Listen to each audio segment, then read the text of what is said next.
রামু, তুই আমার রুমে আমার বেডে কি করতেছিস? স্যার কোথায় তোমার? স্যার তো ডিউটিতে চলে গেছে, সন্ধ্যায় আসবে। কিন্তু এই ঘরে তুমি আর আমি ছাড়া কেউ নেই। তুমি যদি চাও আমি তোমার সাথে থাকবো, কিন্তু তোমার সঙ্গে শুয়ে। মুখ সামলে কথা বলো। আরে মিম সাহেব আপনাকে বলেছে কি না বলেছে, কিন্তু আমাকে বলেছে খুব কাছে থেকে তোমাকে আমার খেয়াল রাখতে বলেছে, আর তোমার খেয়ালের জন্য একটু কম না হয়, আর আপনার যত্ন নিতে বলেছে, এসব বলেছে আমাকে। Just shut up Ramu. যদি আমি তোমার স্যারকে এসব সম্পর্কে বলে দেই তুমি আমার উপর নোংরা দৃষ্টিতে তাকাও, তাহলে সে তোমাকে এমন শিক্ষা দেবে যে অন্য কারোর সাথে এই কাজ করার আগে 100 বার ভাববে। আরে দাঁড়িয়ে দাঁড়িয়ে ওখানে কি করছো? আসো না বেডে। যথেষ্ট হয়েছে রামু, বেরিয়ে যাও এখান থেকে, বেরিয়ে যাও। দাঁড়াও কাজল, তুমি এখানে কি করতেছো?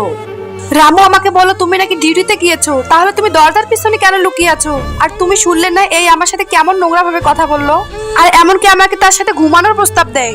তোমাকে যেসব বলেছে ওসব আমি বলতে বলেছি রামুকে। কেন? কারণ তোমার চরিত্রের পরীক্ষা নিলাম আমি।